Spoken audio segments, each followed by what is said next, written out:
آمين. السلام عليكم ورحمة الله وبركاته. بسم الله الرحمن الرحيم.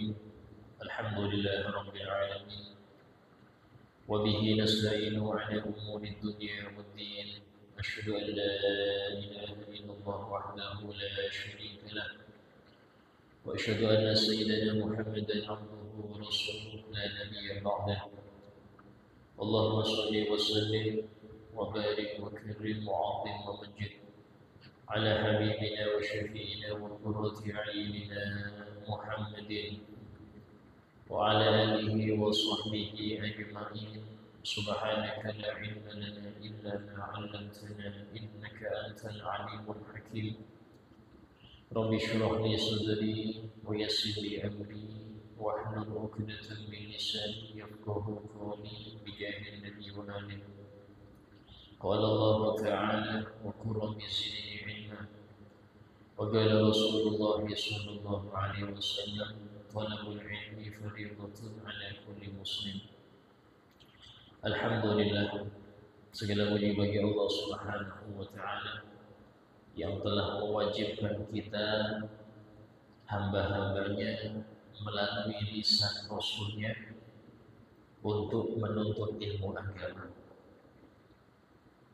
bukan menuntut yang lain, bahkan bukan diwajibkan kita ini untuk menuntut amal soleh. Kenapa demikian? Karena amal soleh bukan sesuatu yang menjadikan seseorang itu pasti selamat. Amal soleh tapi tidak soleh di sisi Allah dikarenakan tidak ngerti ilmu cara mengerjakannya, maka tidak ada buahnya di akhirat. Sehingga dalam hal ini, di antara musibah zaman sekarang, senang beramal soleh tapi kurang senang mencari ilmu. Kenapa demikian? Ini termasuk tipu daya setan. Seseorang dibuat gemar beramal karena dia menganggap amal ini sudah cukup daripada ilmu. Padahal orang yang kasihan ini nggak mengerti amal soleh tanpa ilmu itu sia-sia. Orang yang perlu dikasihani ini tidak paham bahwasanya amal soleh itu perlu syarat. Apa itu? Harus sesuai ilmunya. Nggak cukup dengan sesuai ilmu, harus dipelihara dari sifat riya, dipelihara dari sifat ujub, dipelihara dari sifat merasa sombong dari orang-orang yang enggak beramal seperti amal dia. Ini kalau enggak pakai ilmu sia-sia. Banyak orang bangga sudah beramal A, beramal B, sekian kali umroh, sekian kali haji, sudah bangun sana sini, bantu sana sini, tapi dengan bangganya itu pahala dia enggak dapat karena dia sudah pamer. Belum lagi sudah sesuaikah apa yang dilakukan itu menurut apa yang Allah perintahkan dan Rasulnya. Karena itulah Nabi SAW mewajibkan kepada kita untuk belajar agama, bukan memperbanyak amal soleh. Orang kalau sudah ngerti agama, akan sendirinya ilmu dia mengarahkan dia untuk beramal soleh, akan sendirinya ilmu dia mengarahkan dia untuk meninggalkan kemaksiatan. Ada orang yang tertipu banyak amal sunnah, tapi kemaksiatan tetap dia kerjakan, menganggap amal sunnah insya Allah bisa menghilangkan maksiat dia. Ini bagaimana seseorang yang dia itu membasuh pakaiannya yang najis, tapi dengan air sabun gak hilang-hilang najisnya. Dia anggap air sabun bisa menghilangkan najis, padahal tidak suci sesuatu yang najis itu kecuali dengan air yang suci mensucikan. Dia anggap dengan air sabun sudah selesai. Ini seperti orang yang maksiat banyak, tapi dia juga banyak amalan sunnah dengan mengharap bisa habis itu maksiat dengan amalan sunnah tadi. Padahal sebaik-baik ketaatan adalah meninggalkan kemaksiatan. Nah di sini penting untuk seseorang itu mempelajari ilmu agama dulu, dan cukuplah sebagai keutamaan menuntut ilmu itu Allah menjadikan ciri orang-orang yang ditakdirkan untuk menjadi penghuni surganya adalah orang-orang yang senang majelis ilmu. Dalam suatu hadis Nabi SAW bersabda, ya, man yuridillahu bihi khairan yufaqihu fiddin. Barang siapa yang Allah ingin dia menjadi orang baik, baik menurut Allah, bukan menurut secara umum, baik menurut Allah, walaupun yang membenci banyak, tapi menurut Allah baik. Ya. Man yuridillahu bihi khairan, apa yufaqihu fiddin, yang Allah menghendaki fulan jadi baik, niscaya Allah akan memberi dia pemahaman tentang agama. Dicintai orang banyak belum tentu kebaikan di sisi Allah. Apalagi di zaman akhir ini banyak orang tidak ngerti. Sehingga ketika orang itu nurutin kemauan orang banyak, dia akan dicintai walaupun dia melanggar aturan Allah. Kebalikannya, orang bersikup tetap menjalankan perintah Allah, tapi gak sesuai dengan apa yang diinginkan masyarakat sekitar. Karena kebanyakan mereka tidak ngerti itu. Dia dibenci oleh masyarakat karena gak bisa menyesuaikan dengan mereka. Tidak khawatir, gak usah khawatir, karena dia baik di sisi Allah selesai. Ini yang dimaksud dengan tolakul ilmi fardhun 'ala kulli muslim. Menuntut ilmu itu wajib bagi setiap muslim. Wa qala al-imam qul isyad mufaddila al-ibad al-habib Abdullah bin Alawi bin Muhammad al-Haddad radhiyallahu anhu wa radiya anhu bihi wa rahimahullah wa rahimana bihi wa nafa'ana bihi fid darin amin.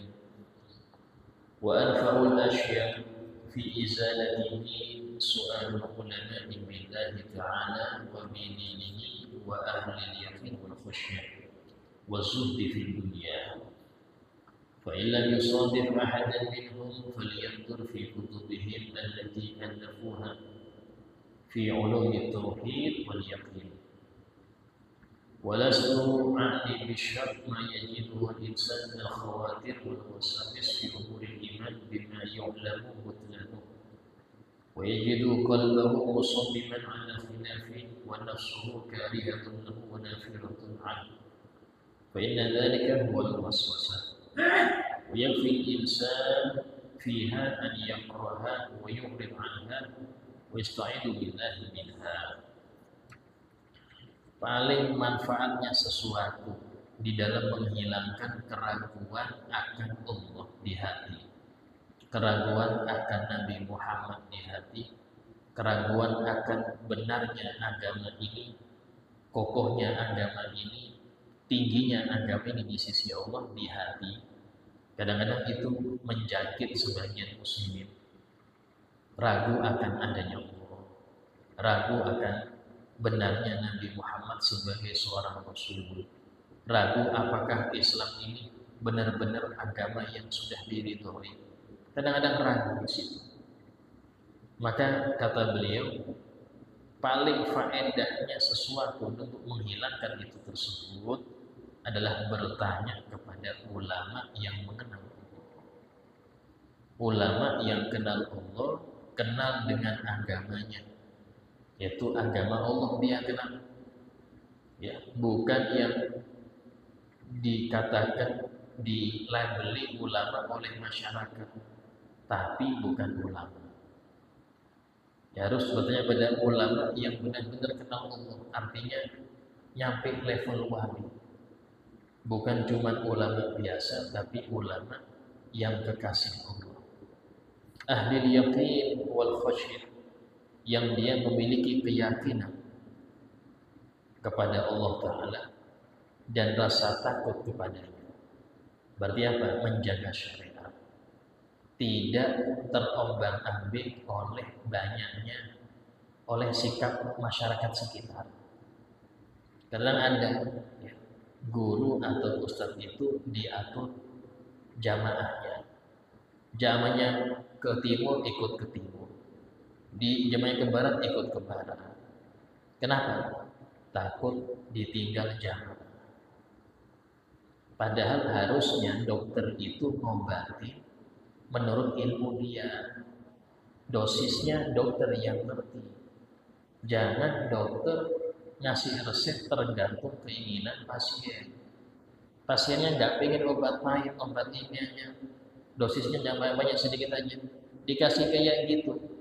Ya yang nggak sembuh-sembuh, yang sakit nggak mungkin sembuh kalau model ini. Ya. Sama dalam hal ini harus khasyah, wazuhud fid dunya, dan ahli zuhud, ulama yang zuhud akan dunia, artinya tidak mau ketenaran, kedudukan, hartawi, enggak. Ya, tidak menjadikan itu semua sebagai acuan hidupnya, tidak. Nah, yang seperti ini sangat jarang, ya. Sangat jarang untuk mendapati ulama yang model gini, itu jarang. Kalau cari yang viral banyak, cari yang majelisnya ribuan banyak, tapi yang seperti ini jarang. Karena mereka memang menutup diri, tidak memperkenalkan diri. Sehingga kata Al-Habib Al-Haddad, fa illam yusadif ahadan minhum, jika orang yang di hatinya ada keraguan ini tidak menemukan satupun dari mereka, satupun ulama yang model seperti ini enggak dia temui, maka falyanzur fi kutubihim allati allafuha, maka hendaknya dia mentelaah, memutolaah, membaca, mempelajari, ya, menghadiri majelis yang di situ dibacakan kitab-kitab para ulama yang benar ini, yang mereka membahas di kitab tersebut tentang ilmu tauhid dan yakin, ilmu mengesahkan Allah dan ilmu keyakinan, sampai hilang di hatinya keraguan tersebut. Karena itulah termasuk anugerah Allah untuk umat Nabi Muhammad, ya, itu sepeninggal Nabi Muhammad Allah ganti dengan pewarisnya para ulama, yang mereka ini sebagai penyalur daripada ilmu Nabi Muhammad kepada orang-orang yang nggak pernah ketemu Nabi. Dan para ulama tersebut pun ketika mereka sudah tiada, maka Allah gerakkan hati mereka, Allah beri hidayah mereka untuk menulis ilmu yang sudah Allah titipkan di hati mereka, ditulis di kitab-kitab mereka, agar orang yang enggak bertemu mereka bisa membaca ilmu yang mereka ketahui itu. Ini termasuk anugerah umat ini daripada Allah Ta'ala, yang mana umat akhir zaman ini enggak ada nabi lagi kecuali Nabi Muhammad. Tapi Allah jaga dengan apa? Ulama. Allah jaga dengan kitab-kitab yang ditulis para ulama agar kita tetap mentelaahnya. Ini termasuk anugerah. Zaman dulu nggak ada karangan-karangan gini, nggak ada. Umat sebelum Nabi Muhammad tidak ada karangan seperti ini. Ya, kita dapat itu pada ulama Nabi Muhammad SAW. Sehingga dengan itu orang bisa tambah yakin, menghilangkan keraguan di hatinya itu.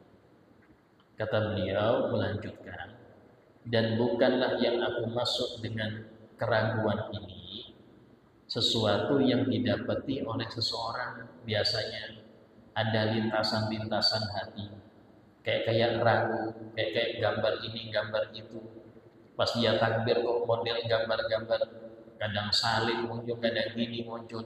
Itu bukan, itu namanya was-was. Ketika Anda yakin Allah yang Maha Esa, Allah yang Maha Kuasa, tahu-tahu ada bisikan-bisikan setan, bilang A, bilang B, itu bukan masuk ragu, Pak. Itu cuma was-was. Penyebabnya apa, Ustaz? Banyak yang dilihat, banyak yang didengar. Was-was itu masuk hati, karena pintunya hati cuma dua. Kalau enggak mata, ya telinga. Kalau mau hati Anda tenang, jangan melihat sesuatu yang bukan kepentingan Anda. Jangan mendengar sesuatu yang nggak ada kepentingan Anda di situ. Apa itu? Selain ibadah, selain ilmu, nggak usah dibahas. Nggak usah dengar. Kenapa orang banyak gelisah, banyak sumpah? Karena sering mendengar berita kabar. Berita zaman ini itu macam-macam. Awalnya dia tenang, tahu-tahu gelisah. Kadang-kadang dalam sholat sampai masuk itu, ya wajar. Karena telinga dan mata Anda tidak Anda jaga dari perkara yang bikin merusak hati. Ini bukan maksiat ya. Anda dengar kabar itu bukan maksiat. Tapi sesuatu yang bukan tugas Anda di dunia, nggak usah Anda fokus di situ. Nggak usah kita mesti ngecek apa sih kabar hari ini. Nggak perlu. Nggak perlu. Karena itulah kalau mau tenang, usahakan ya, 3 hari aja nggak megang HP. Kalau memang Anda nggak bisa kecuali megang HP tanpa pakai data, yang mau tulis saja di status. Penting silahkan telepon atau SMS. Itu aja. Atau tenang betulan tenang. Nggak ngerti kabar tetangga, nggak ngerti kabar apapun. Ya. Majelis, baca Quran, kerja di situ. Yang bikin kita sumpah ini karena otak kita ini ya dijejeli dengan banyak informasi yang itu semua tidak ada kepentingan untuk kita. Ini yang bikin kita ini sering gelisah, sering sumpah, sering ini. Tapi kalau orang itu di hatinya ini kosong, hanya dipenuhi dengan zikir, baca Quran, hadir majelis ilmu agama, maka isinya itu aja, tidak ada yang lain. Isinya itu aja, dan dia akan tenang dengan itu. Ya. Sehingga was-was ini penting untuk kita hilangkan. Caranya apa? Kurangi mendengar dan melihat sesuatu yang tidak perlu. Kurangi melihat dan mendengar sesuatu yang tidak perlu. Apalagi maksiat. Apalagi yang dilihat maksiat, yang dia dengar maksiat, ini yang bikin gelap hati di situ. Dan pasti gelap, pasti dia sungguh. Dalam suatu hadis yang agak panjang Nabi bersabda, "Man adnaba dzamban, nukita fi qalbihi nuqtatan sauda." Barang siapa yang dia berdosa sekali dosa, maka ada titik noda hitam di hatinya, satu noda. Dan terus itu membesar sampai satu hati jadi hitam semua. Satu hati itu jadi hitam semua.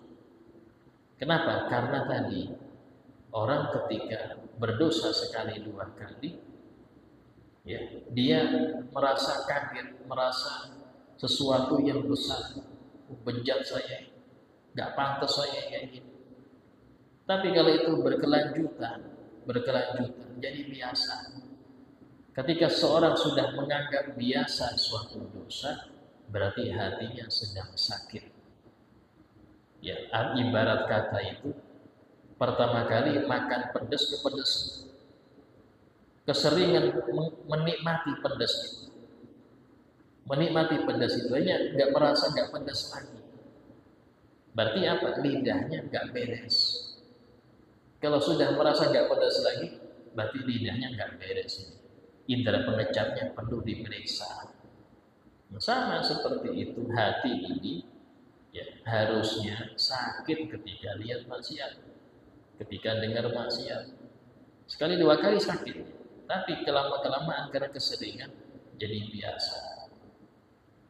Bukan kadang-kadang cari gosip ya. Ini gosip apa hari ini nih? Kumpul dengan ibu-ibu di warung. Nah, bapak-bapak juga kadang menggosip juga.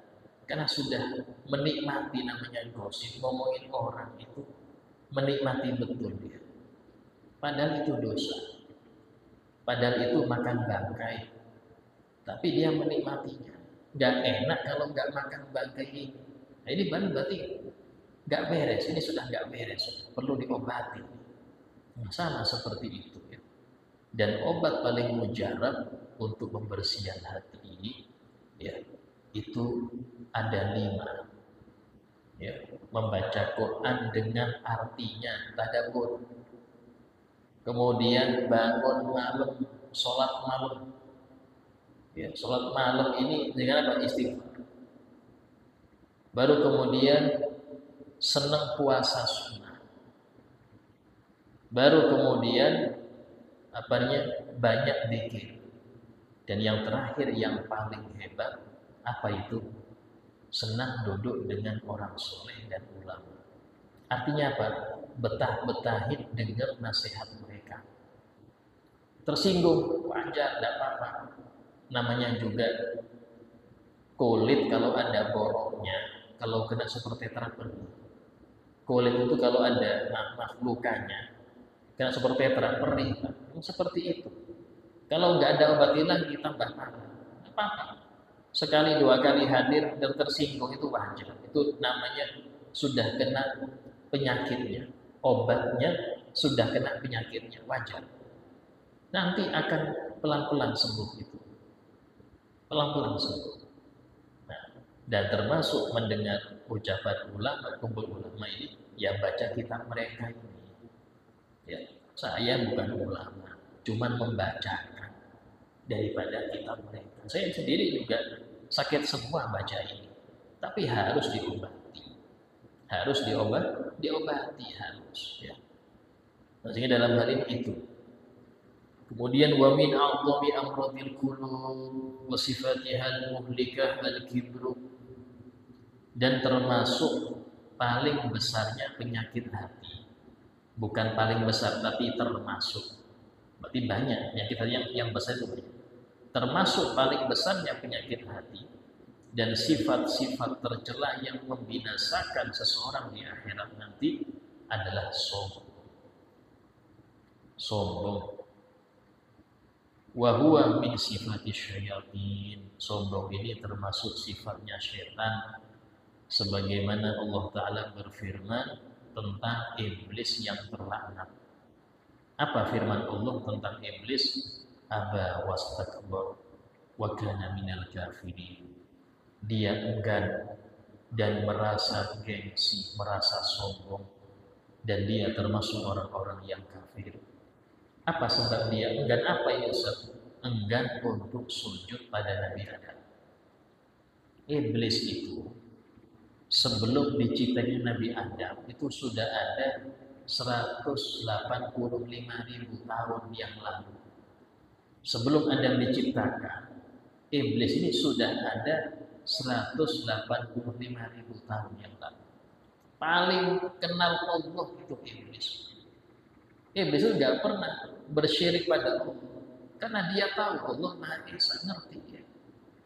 Kalau dibilang apakah iblis masuk neraka karena kafir? Tidak. Kafir di sini maksudnya mengingkari adanya Allah. Tidak. Dia tahu Allah. Bahkan dia mengesahkan Allah. Disebutkan iblis ini saking alimnya sampai malaikat itu bangga kalau sudah pernah ketemu iblis. Kayak kita semuanya ketemu ulama besar, bangga, pengen selfie segala. Kayak gitu. Bahkan termasuk gelar itu al-abid, yang ahli ibadah. Iblis itu nama setelah dia dilaknat. Nama sebelumnya siapa? Azazi. Dalam disebutkan namanya Haris. Tapi jangan tersinggung namanya Haris, jangan. Ini nama waktu baik Pak. Ya, waktu dia baik namanya Haris. Nah, ada yang bilang namanya Haris. Itu digelari al-abid, yang ahli ibadah. Yang mana disebutkan dalam tafsir tidak ada satu jengkal pun di bumi ini, baik daratan atau lautan, kecuali pernah dipakai sujud oleh iblis kepada Allah. Si ini rata-rata sudah pernah dipakai sujud. Tiap ada jengkal pasti pakai iblis sujud. Mau daratan mau lautan, saking ahli ibadahnya. Bahkan termasuk zahid yang zuhud akan dunia, tidak mau dunia. Karena dia ngerti Allah, adil. Satu aja kesalahannya. Ketika Allah menciptakan Nabi Adam, yang belum ada prestasi apapun, nggak pernah, istilahnya itu belum pernah ibadah sebanyak iblis, belum punya ilmu setinggi iblis. Tahu-tahu iblis suruh sujud ke Nabi Adam. Iblis suruh sujud ayat hormat ke Nabi Adam. Dia enggak, siapa dia? Dia ini baru, saya lama ya. Sampai mengatakan ana khairun dalam Al-Quran. Bisa dikatakan aku lebih baik dari Anda. Aku lebih baik. Nah, ini loh yang bikin iblis diusir. Yang bikin iblis itu ditendang dari surga itu ini. Dia banyak amal, bahkan keluar masuk surga itu iblis. Ini manusia ke surga aja belum sudah sombongnya bukan baik ini. Ke surga aja belum sudah sombong. Iblis ini sudah di surga, sombong ditendang, nggak boleh lagi masuk. Karena itulah hati-hati dengan sombong. Ya, sombong ini nggak lihat amal soleh, nggak lihat ilmu. Nanti ada sombong selesai habis. Sampai-sampai disebutkan surga itu di antara ucapannya, surga itu berucap, mengomong, ana haramun ala kulli mustakbir. Aku haram bagi setiap yang sombong. Artinya nggak mungkin masuk ke sini. Walaupun dia ibadahnya banyak, ilmunya tinggi, tapi ada sombong, harus ke neraka dulu, dicuci sampai hilang betul, baru boleh masuk surga. Nah, sekarang penyebab sombong itu apa? Kelebihan. Ya. Orang yang punya kelebihan bukan kesalahan dia. Ustaz, apakah saya kaya saya salah? Tidak. Apakah saya ini cantik salah? Tidak. Apakah saya ini tampan saya salah? Tidak. Yang bikin salah itu ketika Anda meremehkan yang nggak punya. Yang bikin salah itu ketika Anda meremehkan yang nggak cantik, meremehkan yang nggak punya duit, meremehkan yang nggak punya jabatan, itu yang sombong, Pak. Kalau cuma Anda punya, tidak masalah. Disebutkan suatu kali ada seseorang sahabat yang dia ini ketika mendengar Nabi SAW bersabda, la yadkhulul jannah man kana fi qalbihi mithqalu dzarratin min kibrin. Tidak akan masuk surga seseorang yang di hatinya terdapat sombong walaupun sekecil atom tidak kelihatan, sekecil atom. Contoh nih, risih duduk sama tukang sapu.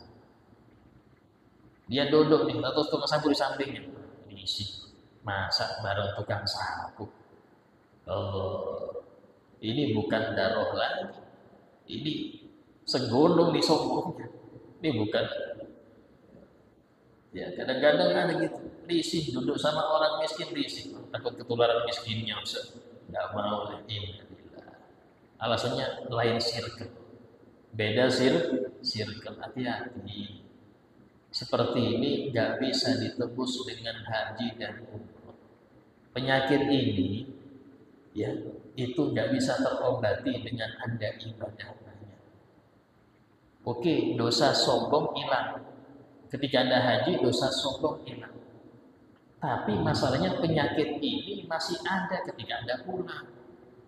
Anda pulang haji masih ada sombongnya. Apalagi sampai saya sudah haji ini belum, lebih unggul saya belum haji, repot lagi Pak, tambah tinggi sombongnya. Innalillah. Ini, yang itu yang berdosanya itu bukan sehari 2 hari, non-stop, dosa terus, jika hitung terus itu. Dosa dia kehitung terus. Dia nggak ngapain. Nggak ada nonton haram, nggak ada pukul orang, nggak, dia diam aja. Kadang tasbihan, subhanallah, tasbihan. Tapi di hatinya, oh, ini rendah semua. Saya yang paling wah nih saya. Hati-hati. Ya seperti ini habis dia punya amal. Ya. Ketika mendengar hadis itu, sahabat bingung, ya apa ini? Sehingga dia bilang, ya Rasulullah, saya ini senang pakai pakaian yang indah. Saya ini senang, orangnya kaya. Saya ini ya Rasul, kalau pakai pakaian itu yang bermerek, ya sarung yang BHS, ya baju yang 2 jutaan harganya. Terus suka kendaraan yang indah-indah ya Rasul. Ya mobilnya Alphard, senangnya Alphard. Kalau pakai pickup sakit semua pinggang katanya. Maka kata Nabi, Innallaha jamil, Allah itu maha indah. Yuhibbul jamal, senang keindahan. Bukan salah engkau pakai pakaian yang indah, bukan salah. Gak apa-apa, silahkan pakai apa cuma silahkan. Walakinnal kibru, tetapi sifat sombong itu apa? Yaitu apa kata Nabi disebutkan batarul haq, menolak kebenaran. Di antara ciri sombong kata Nabi, gak senang dinasehati. Batarul haq ini gak senang dinasehati. Ditegur orang, Pak sampean salah, gak mau. Siapa engkau? Anak kemarin sore nasihati saja. Batarul haq. Yang kedua, ghamtun nas, meremehkan orang lain. Dua ini. Yang kata Nabi, ciri sombong ini dua ini. Apa itu? Batarul haq, menolak kebenaran yang disampaikan kepada dia. Biasanya orang seperti ini, maaf, gak bisa diajak musyawarah. Kalau dia ngusul, ini yang harus benar, harus diterima. Yang lain gak boleh, ini repot. Kenapa? Kan dia merasa punya saya yang paling benar, yang lain gak beres. Ini bentuk sombong. Ya. Biasanya seperti itu, sulit diajak musyawarah. Karena dia memastikan dirinya yang paling benar, yang lain salah semua. Yang kedua ini, penyebab kebanyakan orang kalau nggak punya ilmu, ketika dia memakai sesuatu yang indah, mau pakaian, rumah, kendaraan, dia akan meremehkan yang nggak punya.